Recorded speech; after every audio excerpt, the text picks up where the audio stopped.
Welcome everybody to another episode of Hidden Truth Seventh Day. Um, we are here in Second Chronicles 8. Mr. Servant 144, you always jump us off. Let's get right into the scriptures. Okay. Second Chronicles chapter 8. So 20 years after Solomon had built God's house and his house, Solomon fixed up cities that Haran restored to him, and the children of Israel dwelt there. Solomon prevailed against Hamath Zobah. He built Talmar and more cities in Hamath. He built more cities, fenced cities, even cities of chariots, cities of horsemen. The Hittites, Amorites, Perizzites, Hivites, and Jebusites that were there left paid Solomon a tribute. So the ones that were still basically kind of alive and around were paying Solomon a tribute around this time. So the children of Israel uh, were not servants but men of war. So they had enough power to the point where their men were men of war, and the others, the strangers so called, and all the people I just named were the servants and things of that nature. So you get down to verse 11. It says, and Solomon brought up the daughter of Pharaoh out of the city of David unto the house that he built for her. For he said, my wife shall not dwell in the house of David, king of Israel, because the places are holy, whereunto the ark of the Lord hath come. I want to read 12 and 13 as well. So 12 says, then Solomon offered burnt offerings unto the Lord on the altar of the Lord, which he built before the porch, even after a certain rate every day, offering according to the commandment of Moses on the Sabbaths and on the new moons and on the solemn feasts three times in the year, even in the feast of the unleavened bread and in the feast of the weeks and in the feast of the tabernacles. So it says, and according to David his father, he kept the Levitical priesthood in order and active according to their schedules and specific tasks. All right. Make sure. Yeah, that's what I have for 8. And my thought processes in my notes are that, so we see that this is 20 years after Solomon had built God's house and his house. And he begins to continue to add on, basically. We see God allowing him to add on to the kingdom, basically.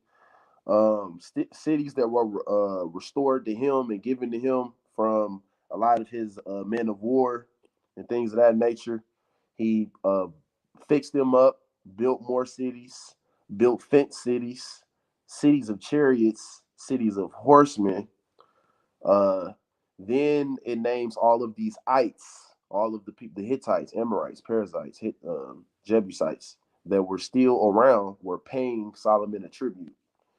So power and dominion is what you see from the outside looking in. Also, in through the carnal realm, you're going to see power and dominion. You see them conquering land. Right now, they are by far the most powerful and dominant nation, to the point where uh, it says, but the children of Israel did Solomon make no servants for his work, but they were men of war and chief of his captains and captains of his chariots and horsemen. So this is the thought process of how powerful they were, is that a lot of these men of Israel didn't even have to be servants. They didn't. That's how the hierarchical process and how powerful they were. You know what I mean? They're more so men of war and bosses of just the chariots and horses. So that stuck out to me. Um, then see what's interesting here. This is only 20 years after Solomon. This is not the whole entire story, which is giving us a lot of the good. It's giving us more of the good, and it's giving us more of a summarized version compared to the Book of the Kings, which gives you the good and the ugly, right? So then it begins to talk about how now this is this did stick out to me, and I have to give Solomon some type of credit here because it finally brings up the Egyptian wife, and he had enough respect for David and Israel and God that at least he did put her in a separate house because he knew it says, "My wife shall not dwell in the house of David, king of Israel, because the places are holy, whereunto the ark of the Lord hath come." So at least he knew not to bring what his flesh desired around what was holy and the things of God. So I had to give Solomon some kudos on that. That was funny though. That was funny. All right, so then it begins to talk about how he continued to burn the different offerings. And then it even goes on to talk about how he did so according to the commandments of Moses on the Sabbath, on the new moons, the solemn feasts 3 times in a year, even the feast of the unleavened bread, the feast of the weeks, and the feast of the tabernacles. So it seems as if, man, if you skip past Kings, would have thought you would have thought Solomon was handling business. He was doing a good job. But at the end of the day, I do have to give him some type of credit here because Solomon was doing a lot of the things right and favorable with God still. That's what I get out of this. So, but at the end of the day, it does mention you don't want to give way to the devil because we do understand that him marrying the Egyptian woman does and his lustful desires do come to ruin him for a season of his life. And though we don't get to read everything about Solomon, we understand it does ruin him for a season of his life, and it misguides and it messes up the kingdom and a lot of different things. So I don't want to just get caught up into the good that's being said in this chapter, and I don't want to. Maybe I'm going over, but into the other chapters to come. But nevertheless, I am seeing that he was still in alignment to an extent, even with the Levitical priesthood in order and them being active on their schedules and specific tasks. But I'm sure the hidden truth can correlate and kind of give us that timeline of what was going wrong right now as well, possibly. And that's what I have for 8.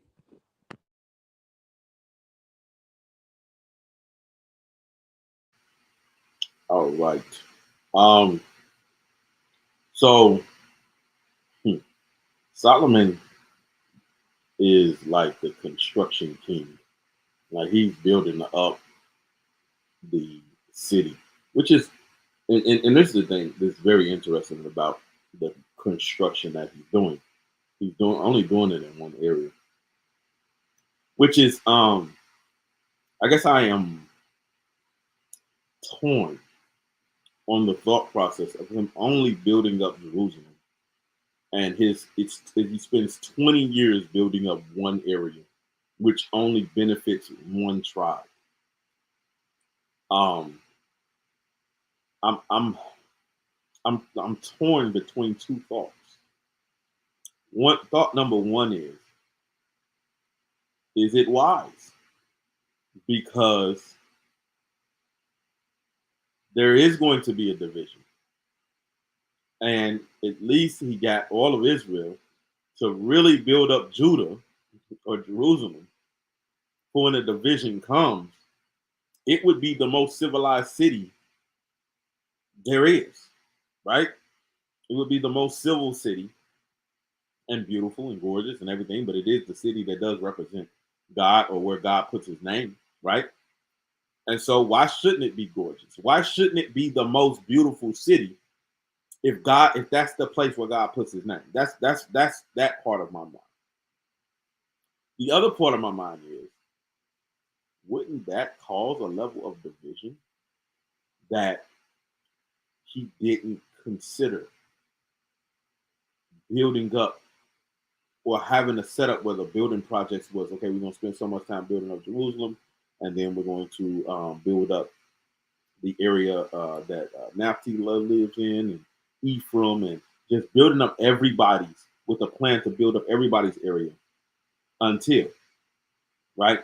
Because then it would not cause such a level of division to state that, okay, we're spending all of this time building up this spot, and then our spots are lacking.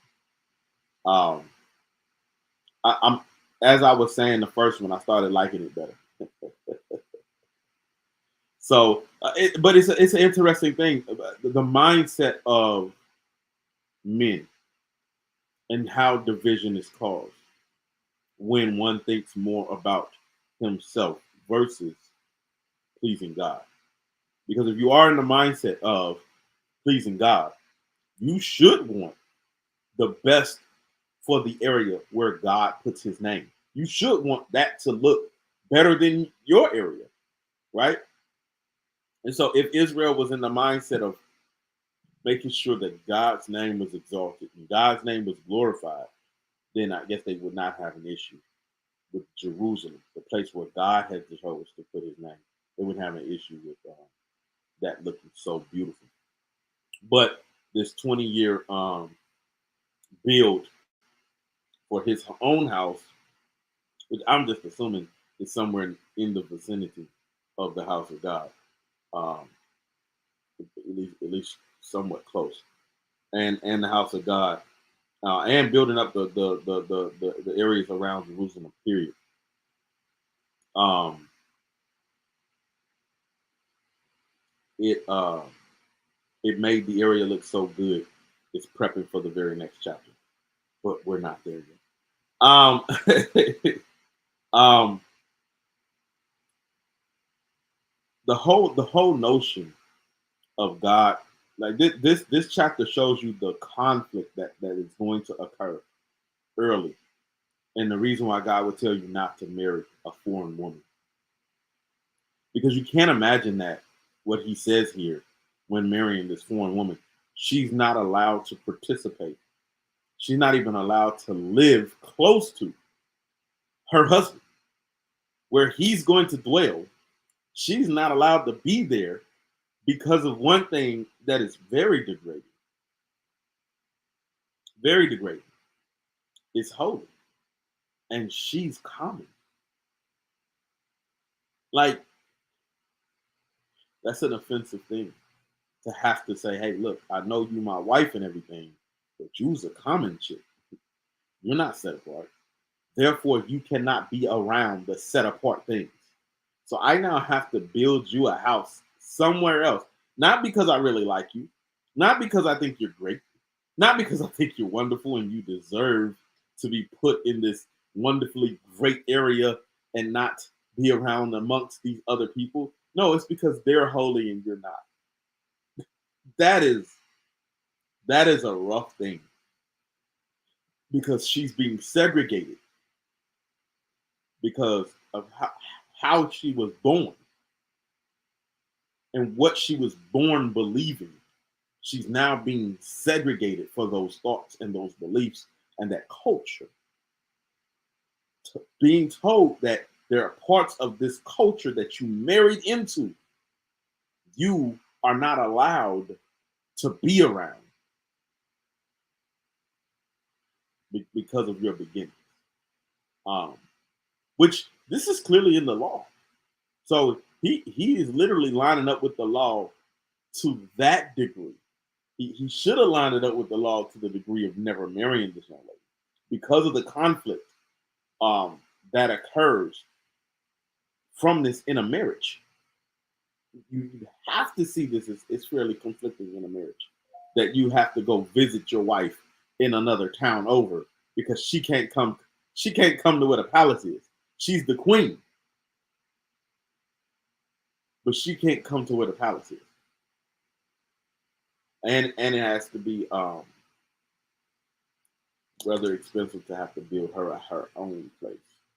And then you have to think about the thought process of how does a place that is mainly governed by a woman who does not have the same upbringing as you, the background as you, or the same respect or love for God as you would or as your culture would, how does she build the house that you're putting her in?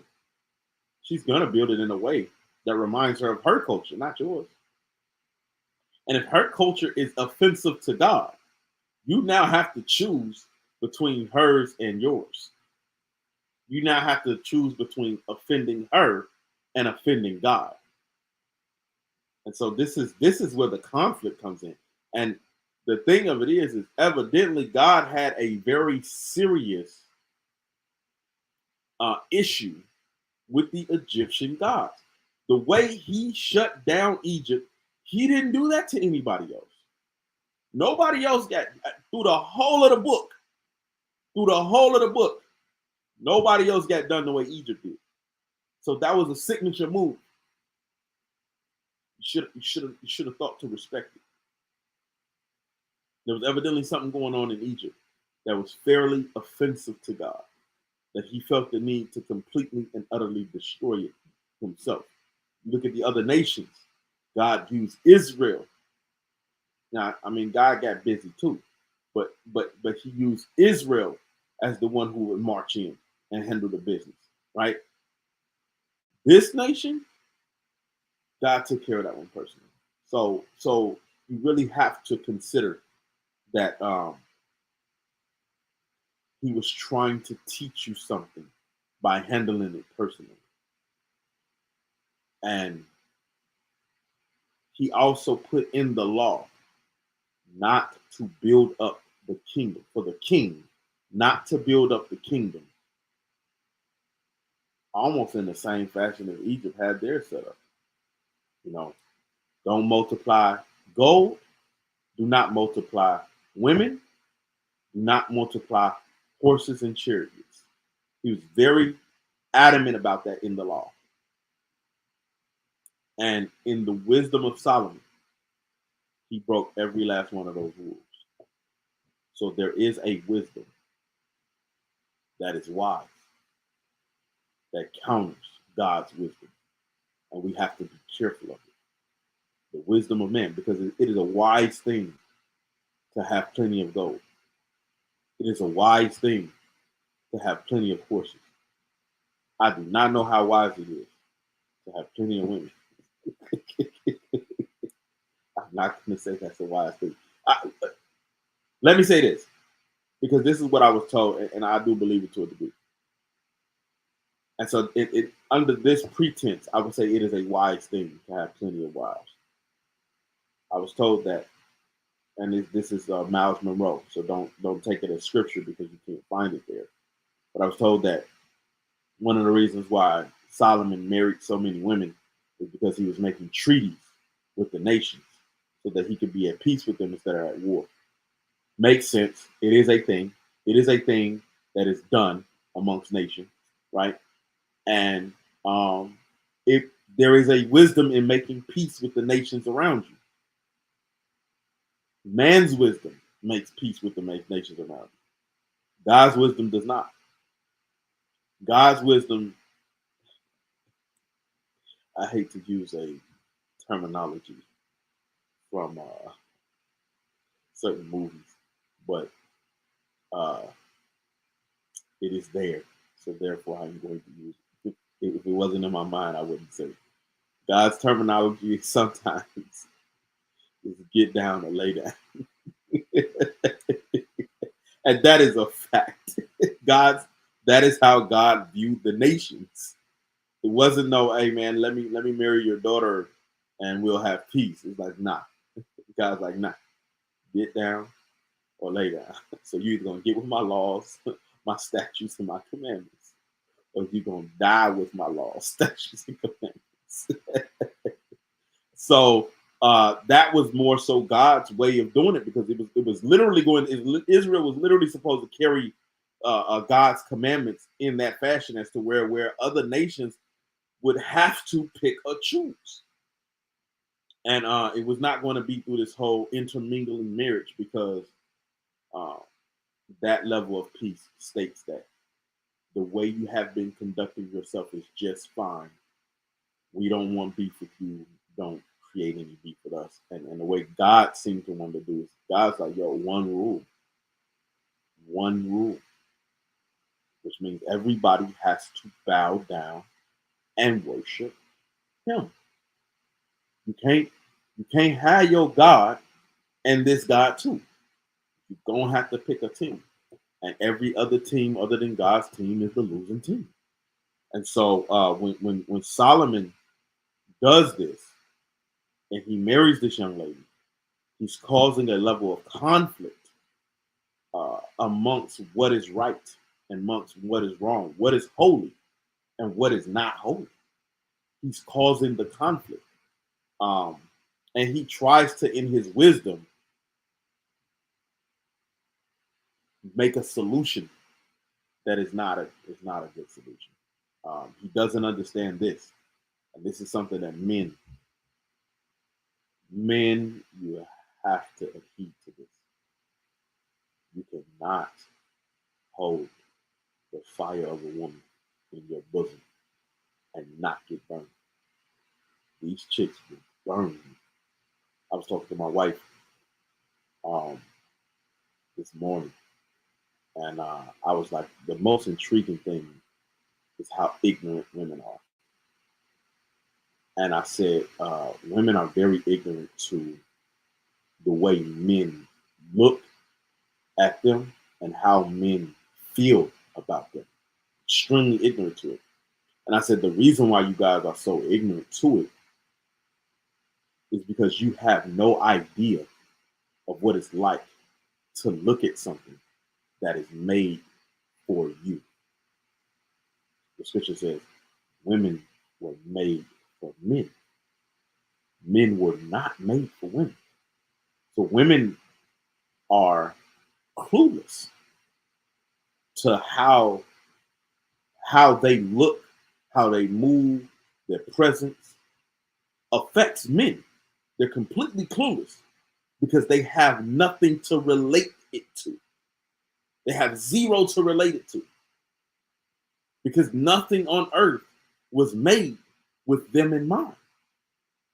And so you can't even tell a woman, the way you like what is how I like you. Or the way you look at what is how I look at you. Or the way you desire what is how I desire you. You can't compare it to anything because there was nothing tailor made. There was nothing made with them in mind for them to compare it to. So they'll always be at a stupor and not ever really quite understand why men desire them or view them or why men do the things that they do. But men need to snap out of it and be very clear with themselves. Say, yo, these women have the ability to cause you to fall. And I don't care how wise you are, these women have the ability to cause you to fall, whether intentionally or unintentionally. You ain't built for it. And we're learning this through Solomon. You could be the wisest man on earth, but you must know your limitations. And so that's all I got for 8. Mr. Malone, what you got for Chronicles, Second Chronicles 8? Can you hear me?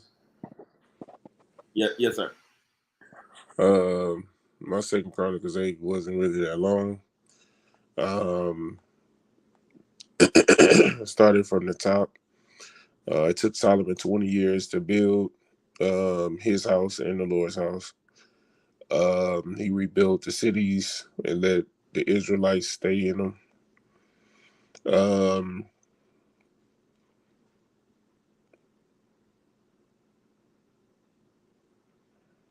it's interesting how resourceful Solomon was, but I mean, I believe that was to be expected, seeing how God had blessed him with a level of wisdom to be able to tick and function how he did.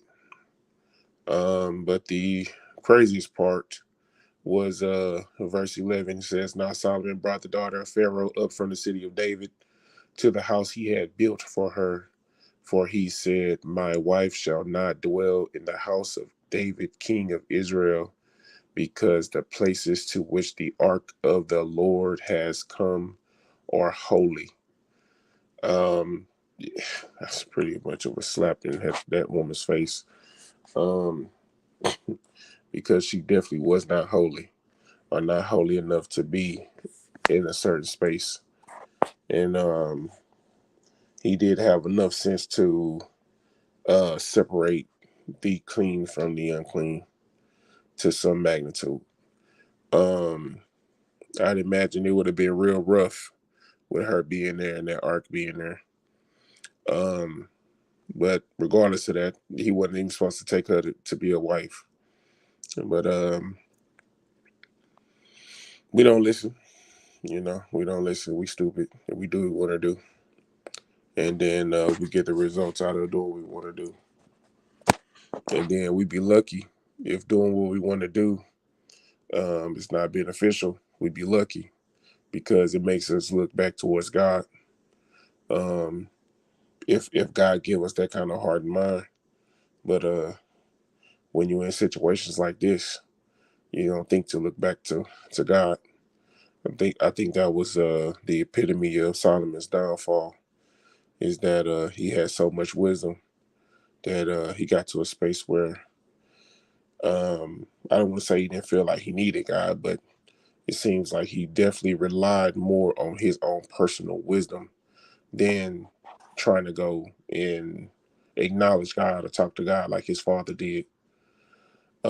Now it does say that he did set up some things under the direction of his father, but as we know Solomon's story, the very thing that God warned him would happen to him from doing some of the things that he did definitely happened to him. And so a lot is to be learned from Solomon, and hopefully being a womanizer is not one of those things. But Solomon's wisdom is definitely a step above anybody at this point. And when you walk in that type of wisdom, it opens some very resourceful doors for you. But it's also a snare. It's also a snare. If the wisdom is not tempered by God, it becomes a snare. But that's all I got for Second Chronicles 8.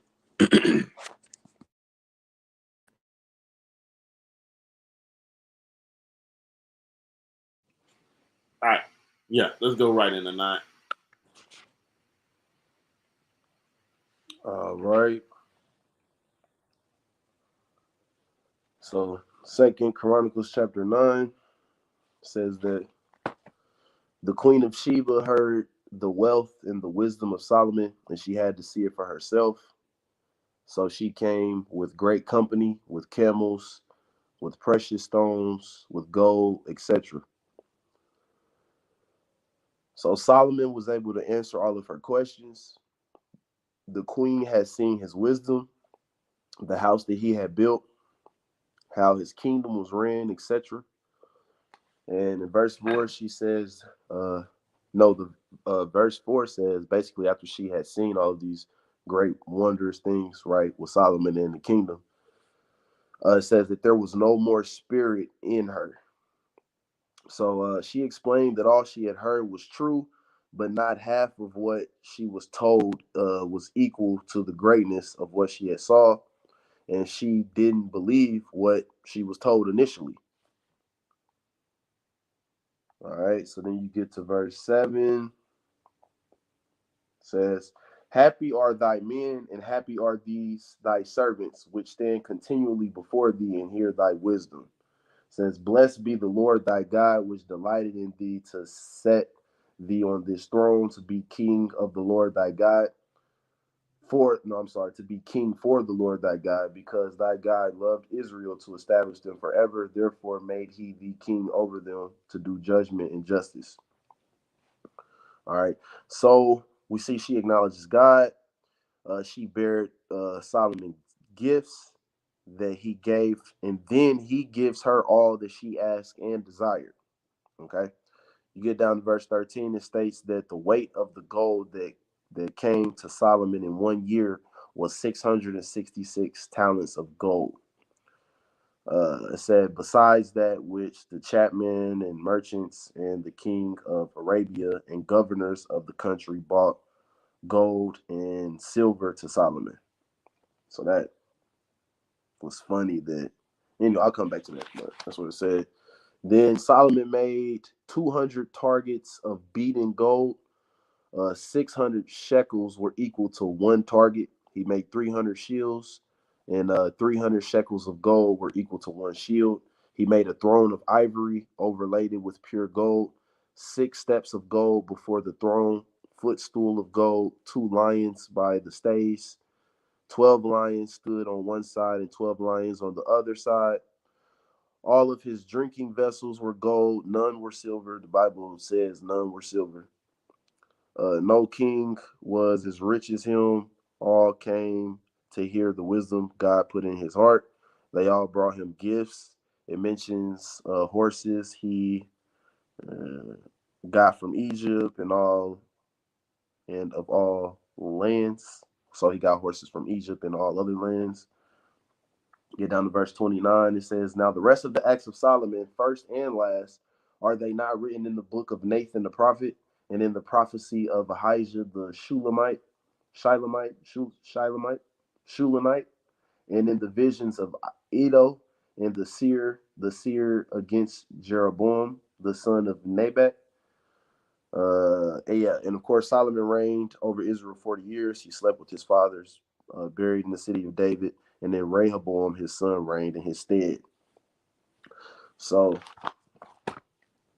yeah, so here we get the story of the Queen of Sheba, who had heard the things of Solomon. So and this was a wealthy woman herself. She comes with great hosts, camels, precious stones, and gold, and basically begins to pick Solomon's brain. Solomon is able to answer all of her questions, and she had heard of all of these great things of Solomon and his kingdom, and didn't even believe them. But then at the end of all of this, the Bible says that there was no more spirit in her after talking to him and seeing his kingdom and how it was ran and his knowledge, etc. So then she even had to say that she didn't believe what was heard, but it didn't even equal to half of what was said. Right? Now, the good thing in this is that she acknowledges God after talking to Solomon and after seeing the kingdom. She acknowledges God to an extent here. And that's what the kingdom should do. It should bring people to acknowledge God. However, that seed is sown, you know, uh, one seeds, one waters, and then God gives the increase. So that was the positive thing that I see here. Yeah, people should think of, see, and acknowledge God after being in the presence of believers long enough. All right. Now let's get to the stuff. Let's get to all of the stuff. She gives Solomon gifts, then he gives her everything she asked for and whatever she desired. You know what I mean? Whatever she desired. She probably couldn't. She took back as much stuff as her entourage and camels could carry. Pretty much, whatever she asked for, whatever she desired. Oh, you want that? Go ahead, take it. I got. There's plenty of what that came for. I get that. I'll get that in the next 2 weeks, in a month. Go ahead, take that. You know. So that's the thought process of how much stuff Solomon had. The Bible states that the weight of the gold that came to him in 1 year was 666 talents of gold. And that wasn't even all of it, because the next verse says, besides that, etc., etc., etc., the people was giving him more gold and silver. But I definitely do point out that verse 13 says 666 talents. Then we know 666 being the mark of the beast. Then we also understand that the root of all evil is the love. For the love of money is the root of all evil. Not money, but for the love of money is the root of all evil. And we do understand that at some point in all of this, Solomon does get taken away for lustful desires of his heart and things of that nature. So he gets, lost in all of this stuff.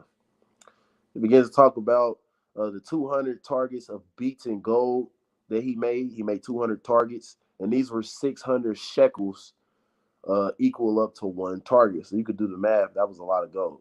Not only that, but 300 shields, and 300 shields were equal. No, one shield was 300 shekels. So you could do the math for that.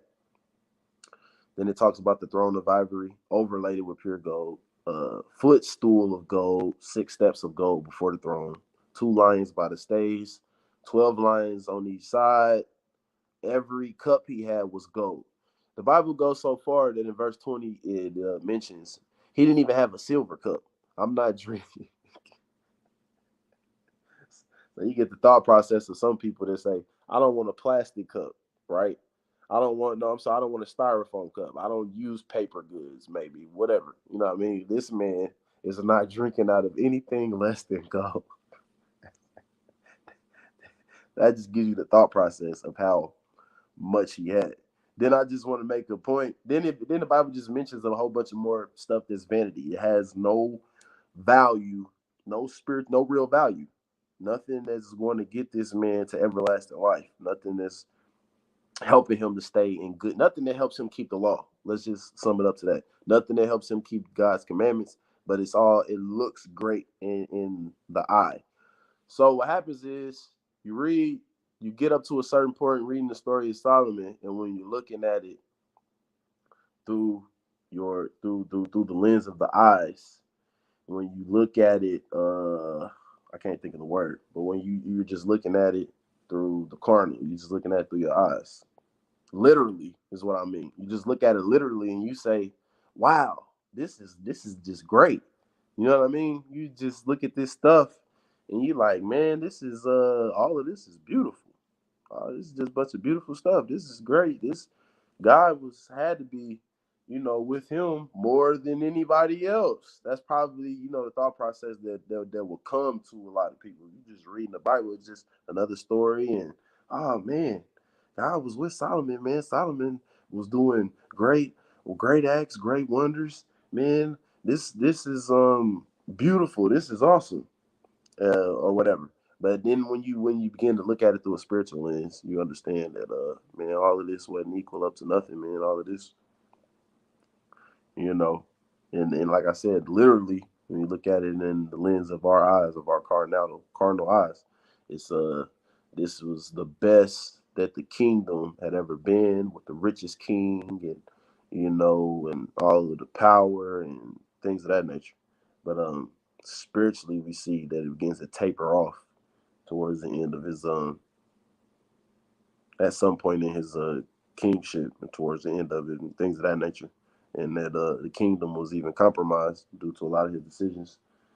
Then one thing I wanted to point out, that how chapter 8 did point out his Egyptian wife, and then I'm not sure if Chronicles doesn't say that he had 1,000 wives and concubines. Maybe it doesn't, and how he multiplied wives. But Solomon himself said that a woman will bring a man down to a loaf of bread. That was his words.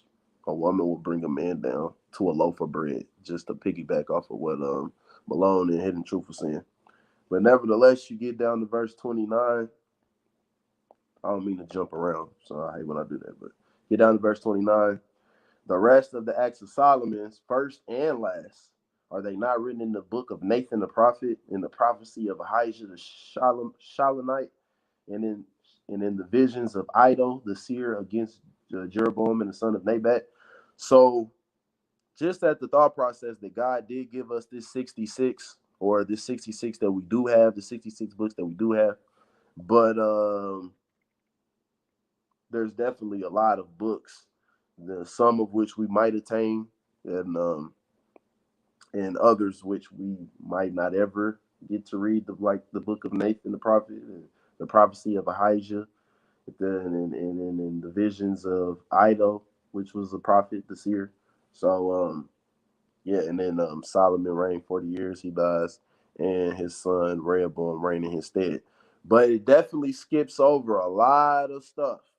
There's a lot is left out here, right? And again, it kind of shows more good than anything else. It's a nice outline. because we understand that he messed up royally, and that the kingdom had been of Israel, of majority of Israel, had already been prophesied before he died, that the Jeroboam would that God would give to Jeroboam, and then Solomon found out, tries to kill him. Jeroboam goes to Egypt, and yeah, but nevertheless, the majority of this chapter is talking about a bunch of stuff. A bunch of stuff. That's all I have for 9. All right. So yeah, man, Chronicles is really written from a point of view where Judah was not trying to air out their dirty laundry. All right, because you read Chronicles, it seemed like Solomon had one wife. He spent a lot of time with her because they lived in 2 separate households. And he just did a whole lot of building of God's kingdom. That's what it sounded like from Chronicles. My man get 2 little chapters. And the Queen of Sheba come through in this chapter. And she is very impressed by everything, not just the kingdom, but the king himself. Because you can have a really great kingdom, but it actually not being ran by the king. It could be ran by loyal subjects that are full of wisdom, full of understanding, and they just doing things. And the king just sitting there, he's an idiot. But he's just smart enough to let other people do the stuff that he doesn't know how to do. But in this case, you have the king that's superbly wise and extremely impressive in how he moves and how his kingdom is set up. Even if you look at his governing officials, how he chose the certain people to govern certain things. It requires wisdom for you to do that, and those people to perform well. You get all of the credit for how well they perform, for you being able to be good at picking good people for the job. And so she's impressed with all of these different things. She's of a smaller nation than him, so she brings in a few things, which evidently, this is how you know she was black. The spices, you know what I'm saying? No, let me not say.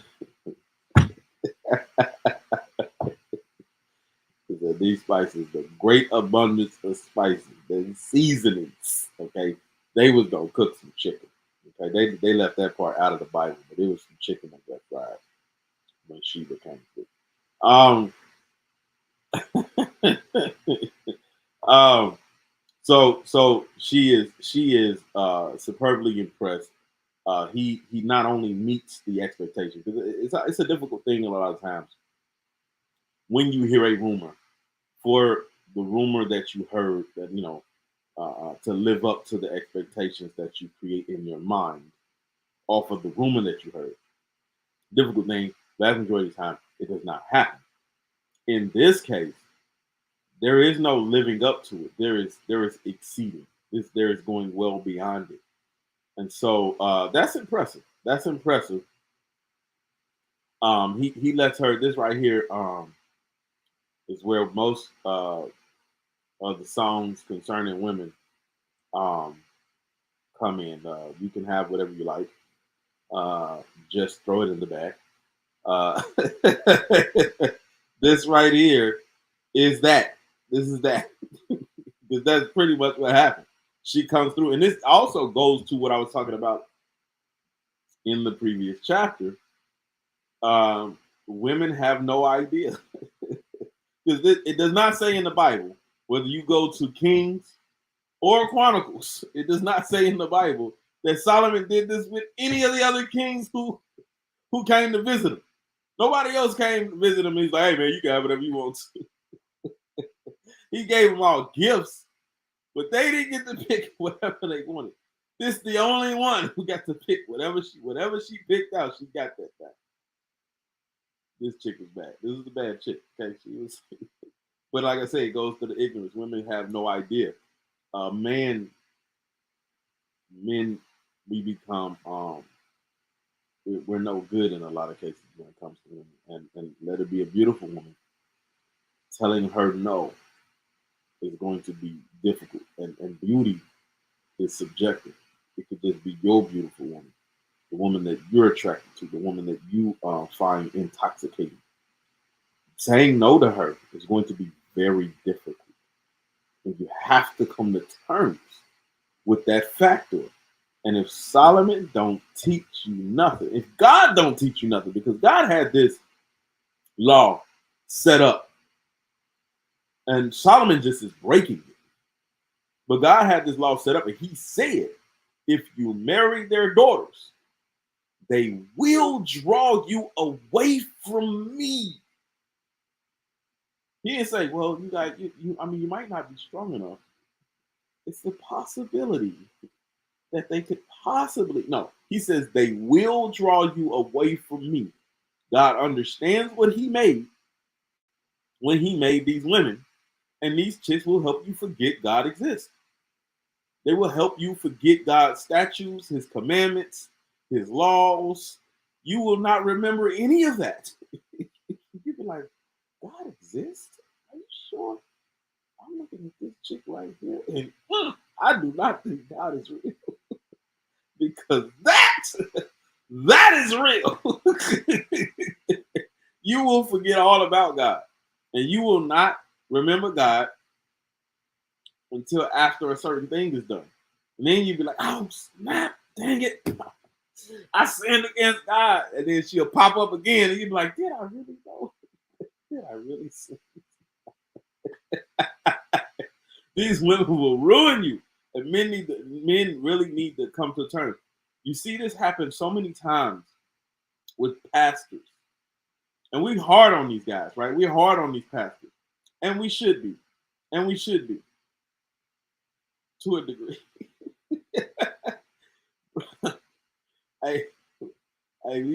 I keep your, make sure, y'all look out, pray for your pastors.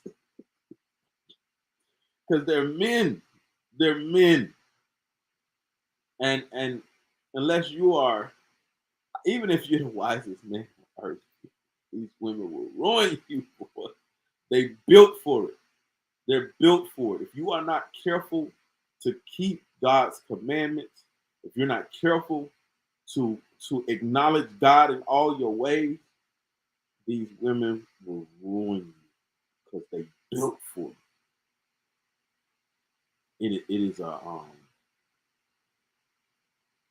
It is a wise thing to cleave, to get a wife and cleave to your wife. It is a wise thing. It is a wise thing. And so she got to pick whatever she wanted. She skated on up out of there. Ain't no telling what she got, because if we know anything about what they say about women and what I have personally experienced with women, they know how to shop. You know what I'm saying? So she probably left up out of there with a bunch of stuff.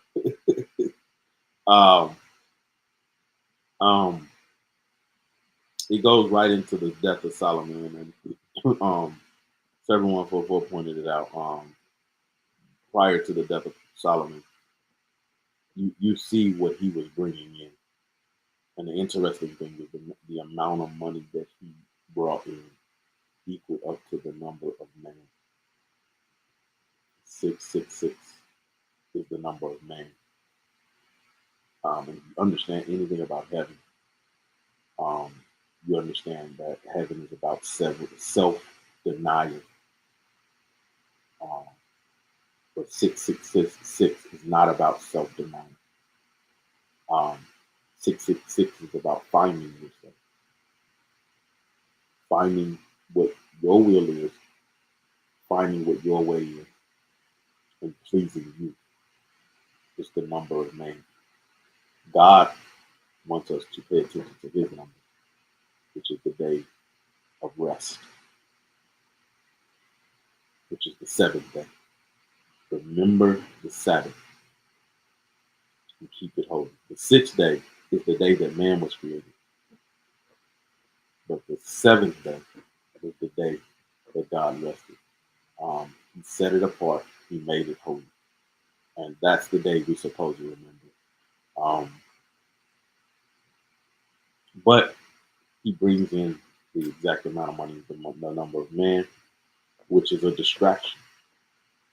I don't remember who said it. I think I think it was Sermon 144, but I'm sorry, Malone, if it was you who said it. Talked about um, how we can look at um, the blessings, the amount of money a person brings in, and we can say God has to be with that person. Um, and we even use Solomon as an example, him being what the Bible says is the richest man on earth. No one will ever be as rich as him.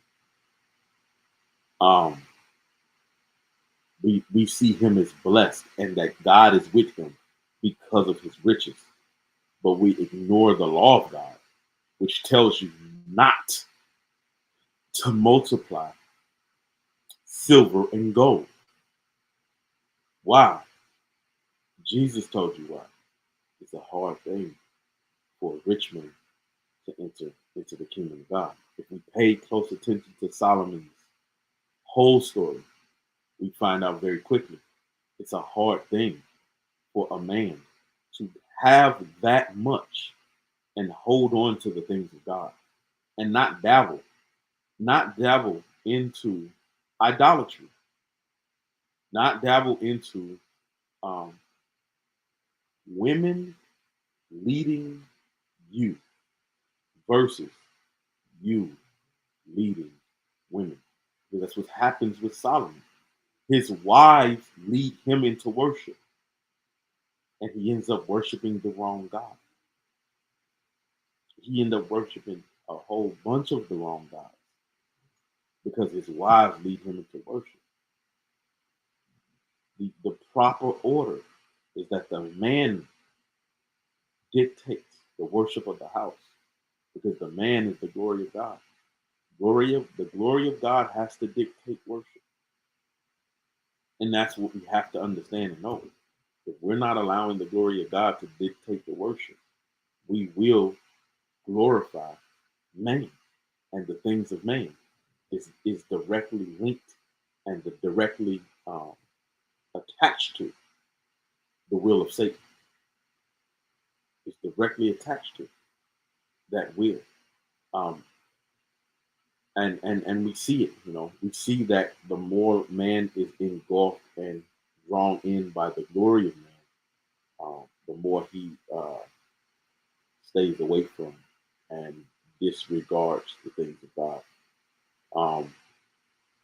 But yeah, Solomon doesn't make it past this chapter.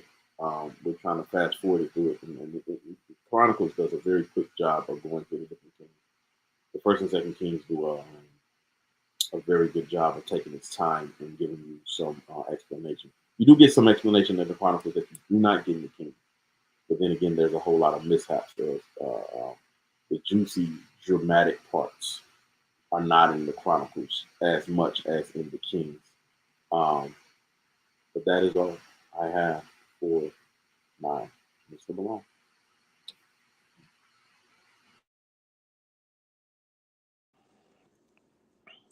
Um,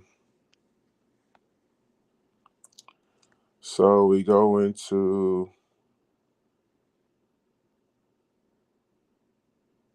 hold on 1 second.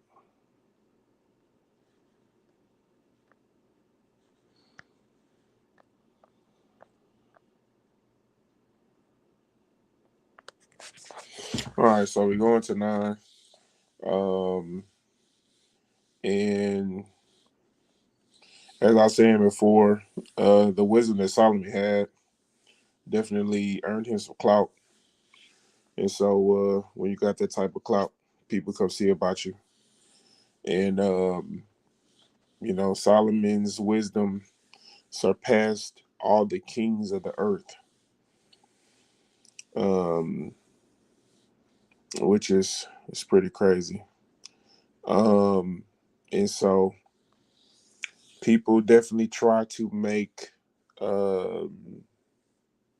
bonds with folks who have a certain type of stature. And so, of course, you see that it says,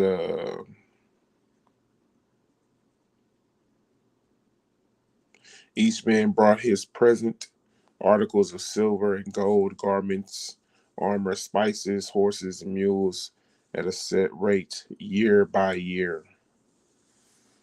And so, man, like Solomon was definitely supplied.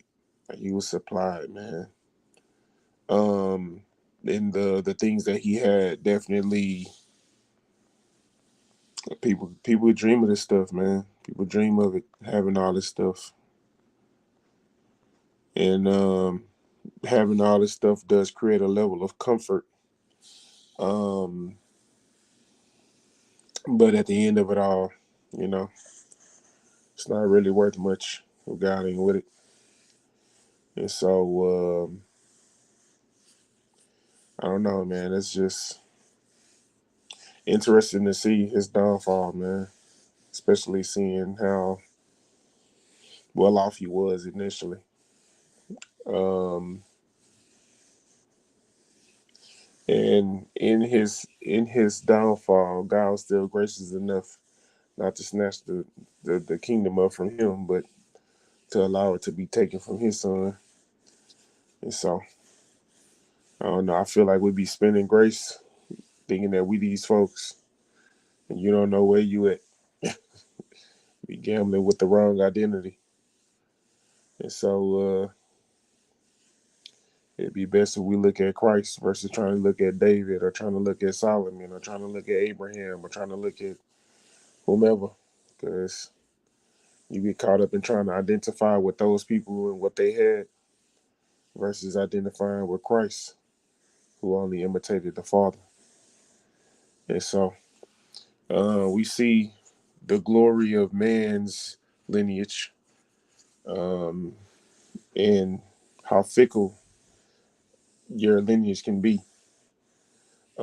You can possibly roll the dice and get a son that'll be pleasing to God and follow and obey things that you leave behind, or you can have a son that'll be evil, you know, Satan's seed, Jeroboam, you know what I'm saying? Like let me stop talking about that man like that. But we see that he definitely ushered in a regime of kings that seemed like they were equally as worse as he was, or worse than him. Um, but yeah, Solomon was a very interesting individual. You think that you having that type of wisdom that you would, act a certain way or correspond to God or whatever in a certain fashion. But when you got them kind of investments, I think that's what they call it. When you got that kind of resources coming in like that, man, what you need God for? What you need God for? God, I need a horse. I don't need a horse. I don't need to ask God for a horse. Which kingdom coming this week? I think they bringing some more horses. You know what I'm saying? Hey, God, I need something to eat with. God, I need some wood. Or God, I need some. I ain't gotta ask God no more. Cause made this treaty with this country over here. They gonna bring their stuff on this day. So you get used to the traditions of man, and anything we know about the traditions of man, they make the word of God none effect. And so, that's all I got for Second Chronicles 9. Right number 10. All right. So chapter 10. All right, so we see this Solomon's son Rehoboam becomes king, and then Jeroboam, the son of Nebat, returns from Egypt to Israel once he heard Solomon was dead. Remember, he had fled from Solomon because he was prophesied to Jeroboam that God will give him the kingdom. And Jeroboam was Solomon's servant. It was prophesied to Jeroboam that God was going to give him the kingdom because of Solomon's mistakes. But Solomon had found that out, heard that, and he tried to basically put a hit out on Jeroboam, which caused him to flee to Egypt. But now he's back because Solomon is gone. So Israel asked Rehoboam to ease their workloads compared to Solomon's rule. Rehoboam says, come back in 3 days. So the wise and older men tell Rehoboam to reason with the people and that they will support him forever. The young men that grew up with Rehoboam, who was very young at this time, tell him to work the people much harder. So you get down to verse 10, and it says, and the young men that were brought up with him spake unto him, saying, thus shalt thou answer the people that speak unto thee, saying, thy father make our yoke heavy, but make thou it somewhat lighter for us. Thus shalt thou say unto them, my little finger shall be thicker than my father's loins. For whereas my father put a heavy yoke upon you, I will put more to your yoke. My father chastised you with whips, but I will chastise you with scorpions. So Solomon takes the advice of the younger men. Rehoboam's decision helped fulfill the word of the Lord that was given to Jeroboam. Then it says, so Israel began to rebel against Rehoboam's leadership, except those that dwelt in the cities of Judah. So Rehoboam sent, Rehoboam had sent someone to reason with Israel, and they stoned him to death. Yep. And so chapter 10. So we see Jeroboam has returned. He's returned. Solomon is going, So it's already been prophesied to him that, the kingdom was going to be his anyway. So all he had to do was kind of just show up and, just kind of show up. So, So what stands out here, of course, the wise and older men tell Rehoboam to reason with the people and that they will basically be his servants forever. They will support him as king forever, right? Then the young men tell him to make their workload even harder, make their workload much harder. And Rehoboam reasons with the young men. So, of course, we always want to seek wise counsel. Okay? Majority of the time, older people are definitely going to have more knowledge and more understanding. More wisdom, more understanding. They've been through more. They've seen more. They're able to apply more things. A lot of us younger people may have a certain level of knowledge, but it's not even applicable yet because we haven't had to go out in the world and experience, or God has not allowed us to be tempted in certain ways, things of that nature. So it's always good to seek wise counsel. This is a majority of the time. You only get so many instances where you have the younger people that have more wisdom than the older people. That's why there's a thought process of elders in the church. That's why there was a thought process of the high priest. And we understand that they were only at certain ages. We understand that people in the Bible didn't come into their ministries at a certain age. Jesus not preaching until he was 30.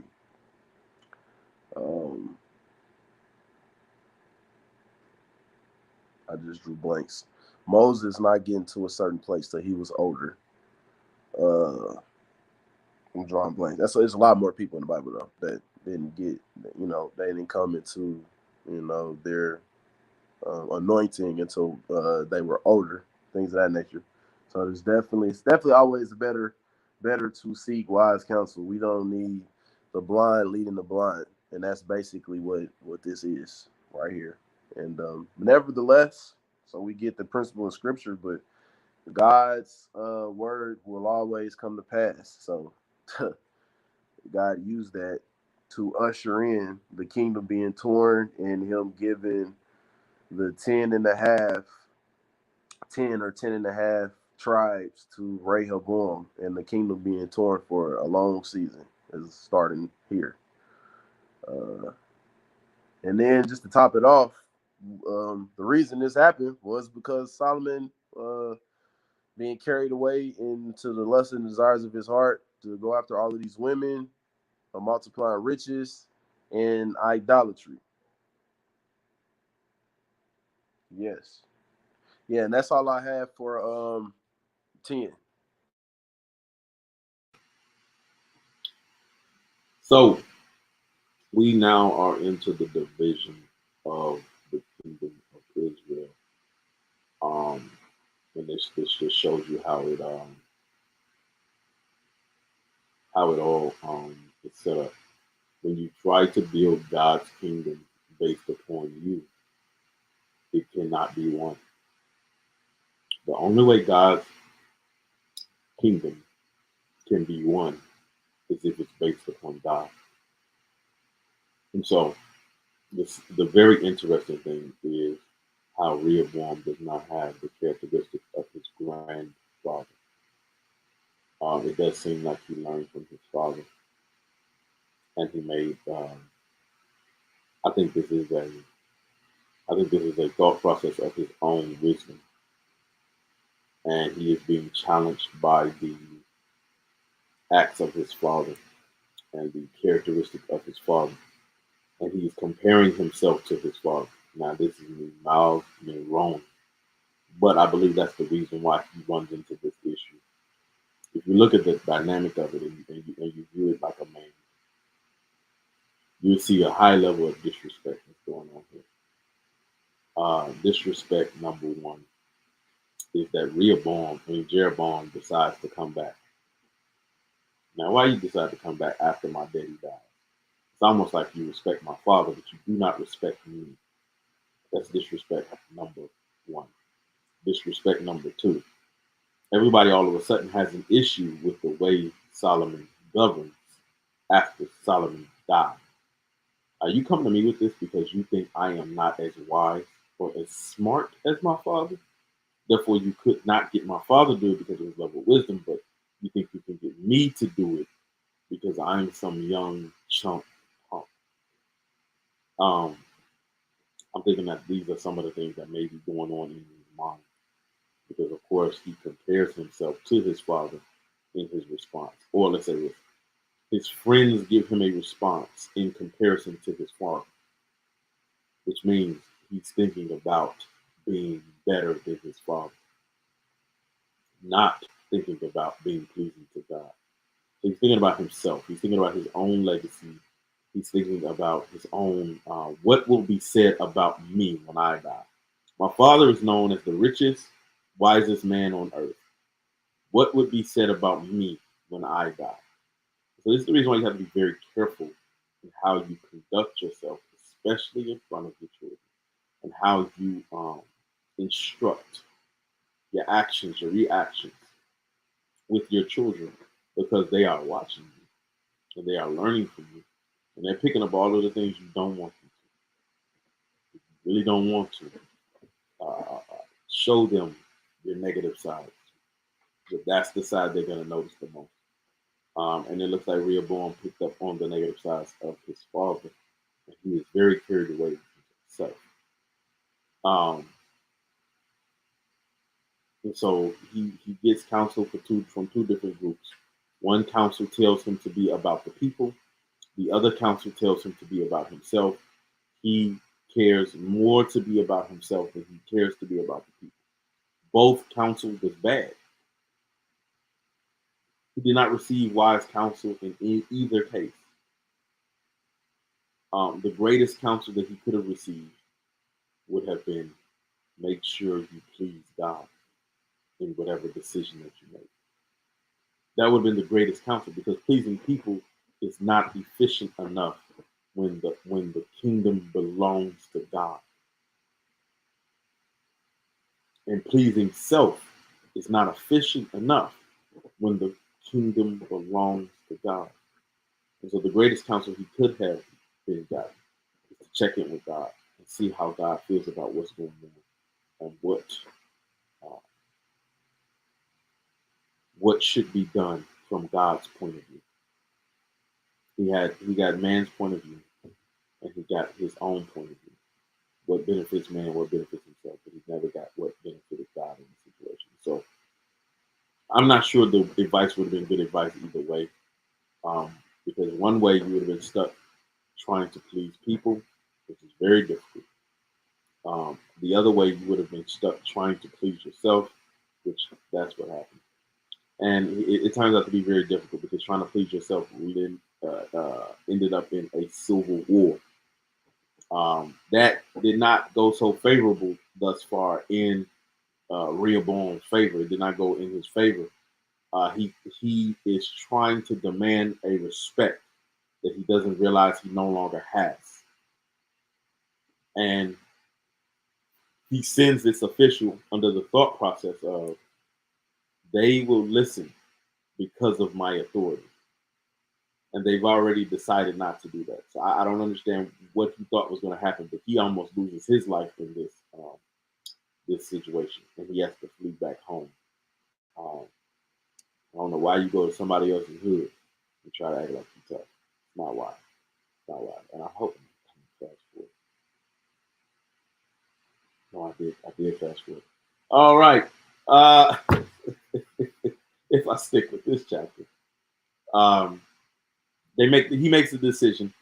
He presents that he's not going to um, be like his father. He's going to be worse. He has no intention of being better than his father. He has no intention of looking at his father's mistakes and trying to do better. He has every intention on trying to rule like a much worse dictator than his father did. And so that was the cause of the rebellion. Um, the vision must come when the focus is not on God. That is all I have for 10. So now I want to go into 11. Mr. Malone, it's all yours.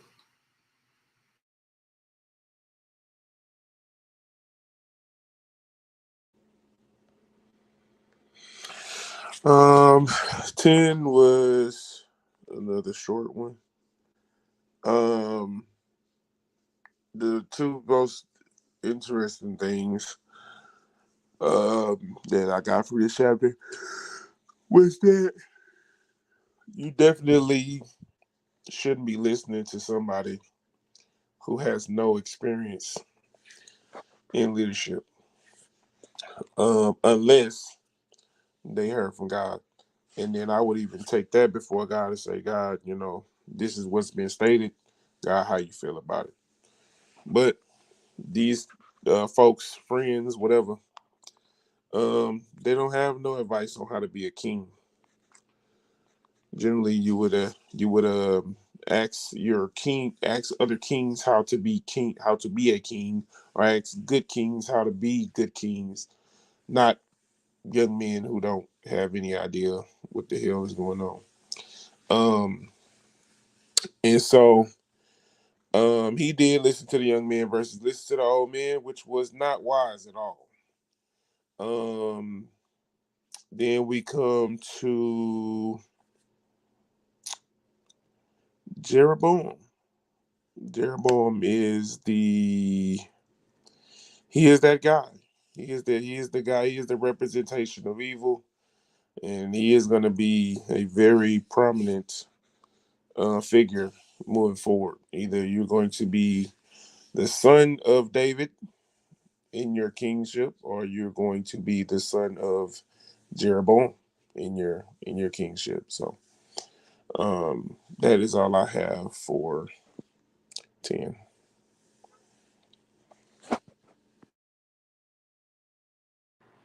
All right. So chapter 11.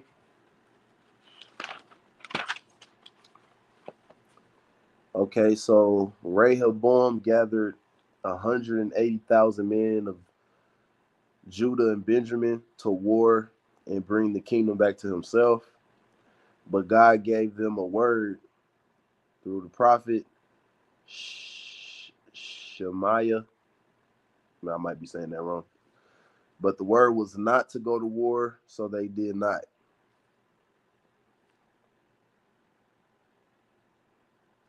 So Rehoboam dwelt in Jerusalem and built cities for defense in Judah.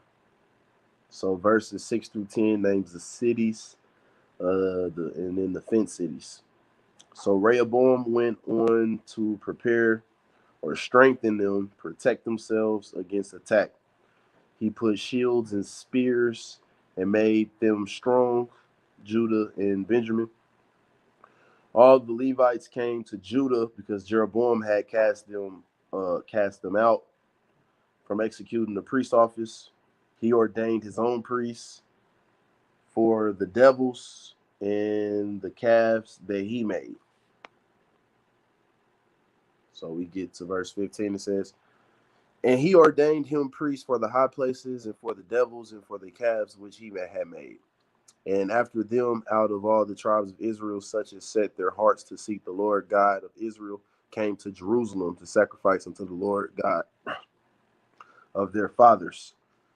And 17 says, so they strengthened the kingdom of Judah and made Rehoboam the son of Solomon strong 3 years. For 3 years they walked in the way of David and Solomon.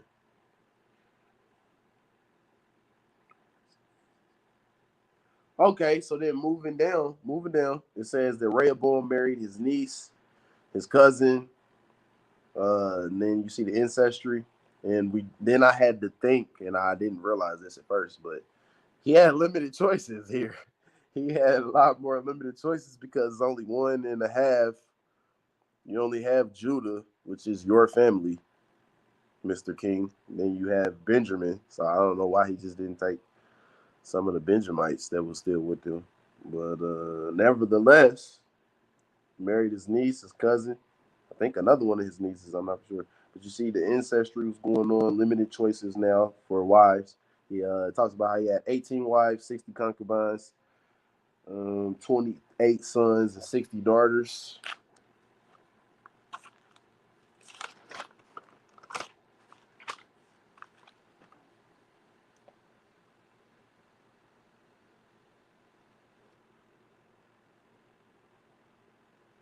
Okay, yeah, all right. So,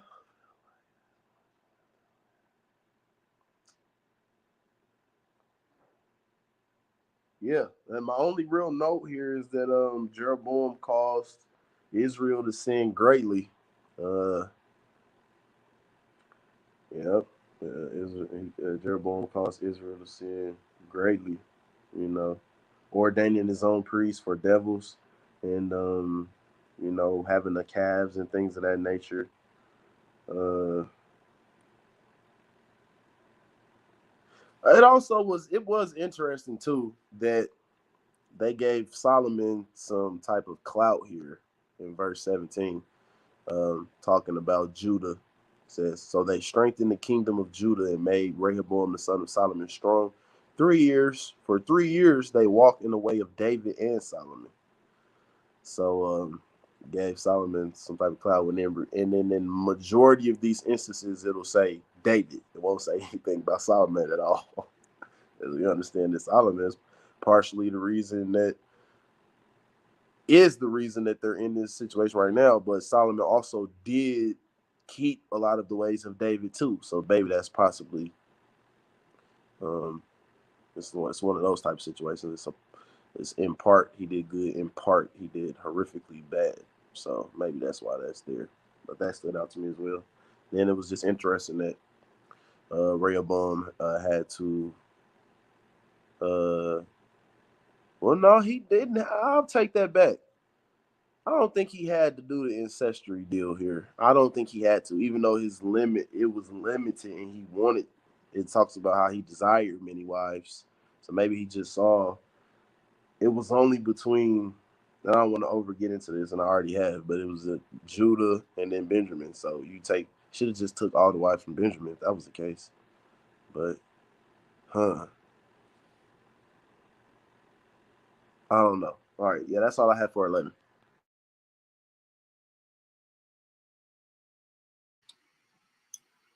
Yeah, so it's you got Judah, Benjamin, and Levi, the Levitical priests.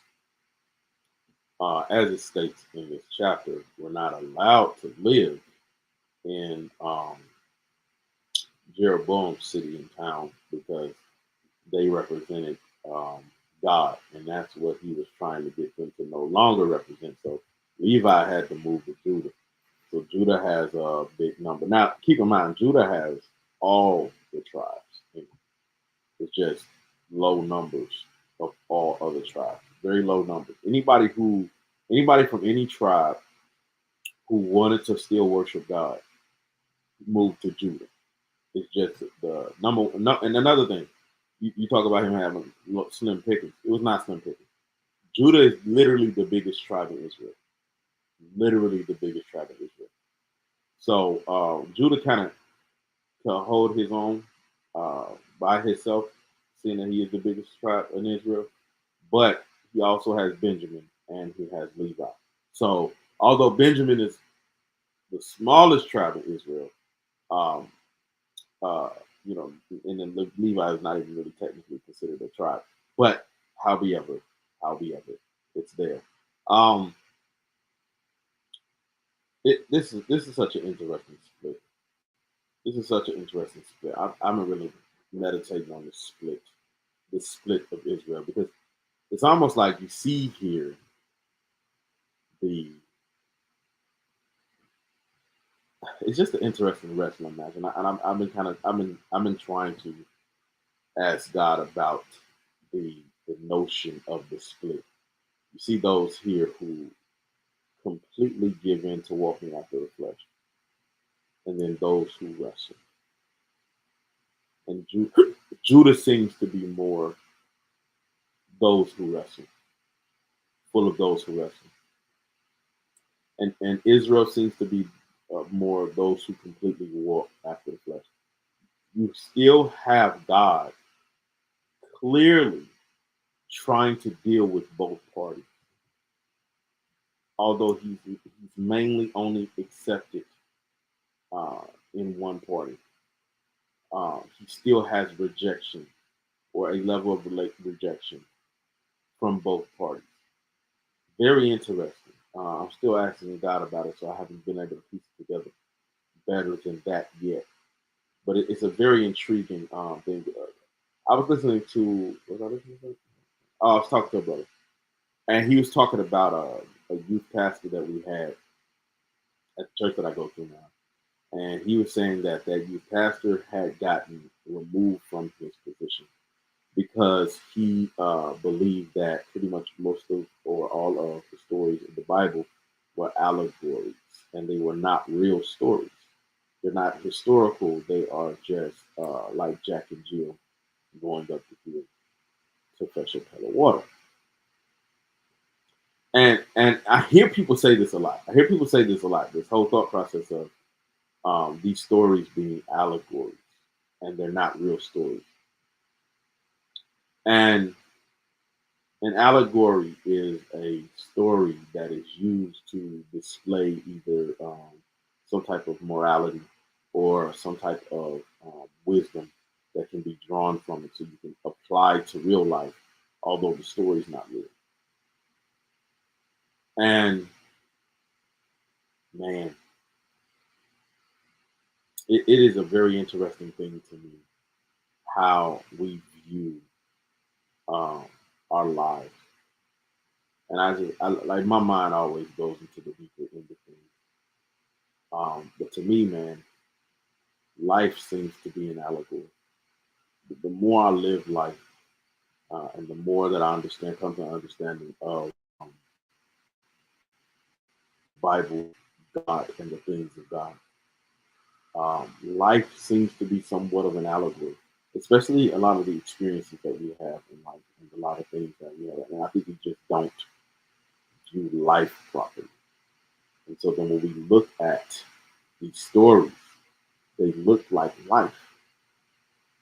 And seeing that we have an off perspective of life, we'll say these stories are not real, although they they they are. It's just life is a big what we consider to be an allegory. Certain things in life you happen, you just say, man, this can't be real. But even if we look at it like the display of marriage, and this is just one good example. The display of marriage, in a lot of cases, the reason why people get divorced and the reason why people are not very careful in who they marry is because they don't understand the purpose of marriage. It's just like we talked about before, the difference between the number of God and the number of man. The number of man is about you, the number of God is about him. Marriage is supposed to put you in the mindset of God. It's supposed to put you in the mindset of the things that God goes through, the sacrifices God makes, and the ability to endure until death. And you see that all through the scriptures. The way God interacts with men, he endures men until death. These men on both sides of this camp, Rehoboam and Jeroboam, they want very little to do with God and very much to do with themselves. And they move and they respond in ways that is very self-centered and not God-centered. And the way God desired his kingdom to be set up, his kingdom was supposed to be set up around him. He's the focus. He's the one whose desires should be fulfilled. You know, he's the one who you should be making sacrifices for. So it's very God-centered. And we run into this problem where we prefer us than God. We prefer to please ourselves rather than to please God. And as long as we're in that predicament, we'll never please God. And that's what you see here. You see two men who could never please God because they can't deny themselves. And you have to come to terms with this story because it's your story. It's the story of all men. If you do not come to terms with it, you'll become victim of it. You'll be the one who continuously walks on the earth in self-pleasure, and you chase after any and everything, even if it defiles you, even if it destroys you, even if it's ruining you. You chase after any and everything that brings you pleasure. The greatest salvation God could ever give us is to stop focusing on ourselves and start focusing on him. That's the greatest salvation he could ever give us. And that's what he did with Jesus. Jesus takes the focus off of you, takes the focus off of everyone around you, and puts it on him. And this is the battle between resting in him and 666. Finding yourself, finding your will, finding your way. Instead of trusting in him, trusting in his will, trusting in his way, and resting in the work that he's already done, you have to do your own work. You have to establish your own freedom. And you have to pick your own day to rest. And right now, there is no time to rest because there's plenty of work to be done. You're not God. You can't knock it out in 7 days. 6 days. And rest on the 7th. You need more time. So we have to be very cognizant of what we're reading. Because what we're reading is explaining our lives. And if we pay attention to our lives, the allegories that are in our lives, we will marry not because of us, but we'll marry because of God.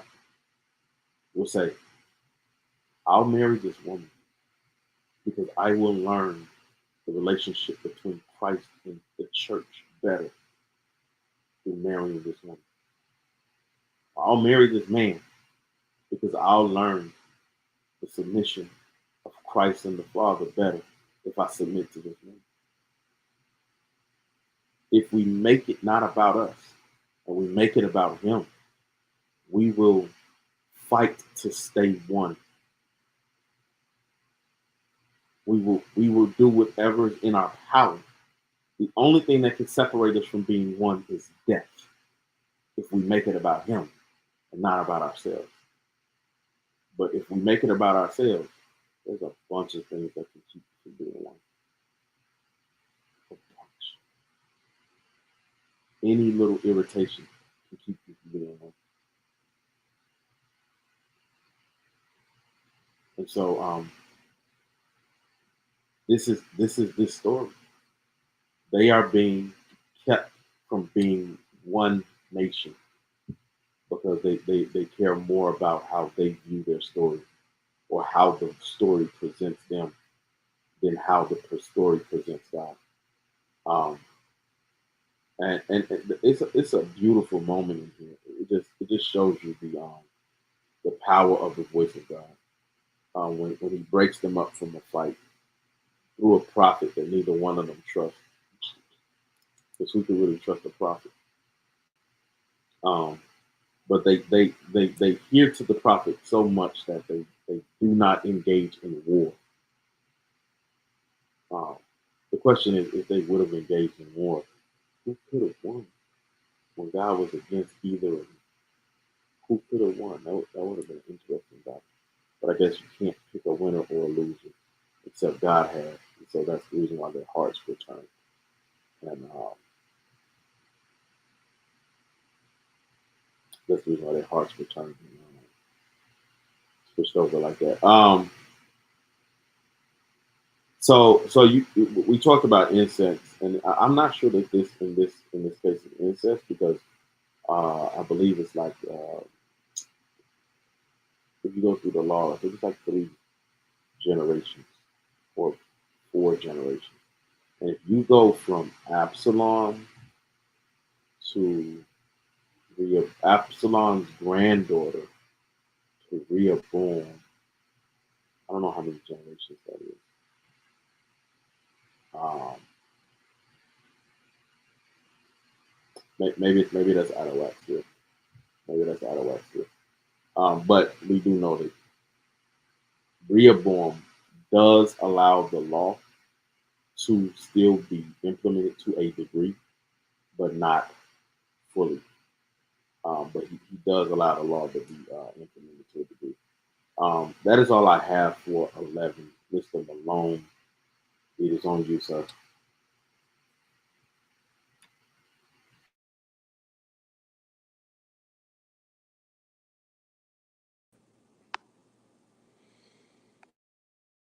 All right. Can you hear me? All right, cool. All right, so Second Chronicles 11 goes into Rehoboam's reign in Judah. Um, it looks like some level of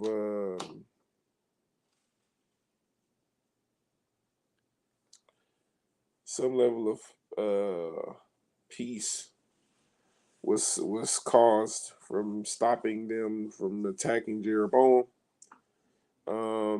Then verse 5 talks about Rehoboam dwelling in Jerusalem, rebuilt the city's defense and things of that sort. Um, it looks like the Levites get into Judah, which that looks like a very promising thing because you definitely need the Levites to be able to do the worship and things of that sort. Um, we come down to the family of Rehoboam, and it talks about um, verse 21 was the most interesting. It says, "Now Rehoboam loved Micah, the granddaughter of Absalom, more than all his wives and his concubines, for he took 18 wives and 60 concubines, and begot 28 sons and 60 daughters." This man was getting it in. He was getting it in. Um,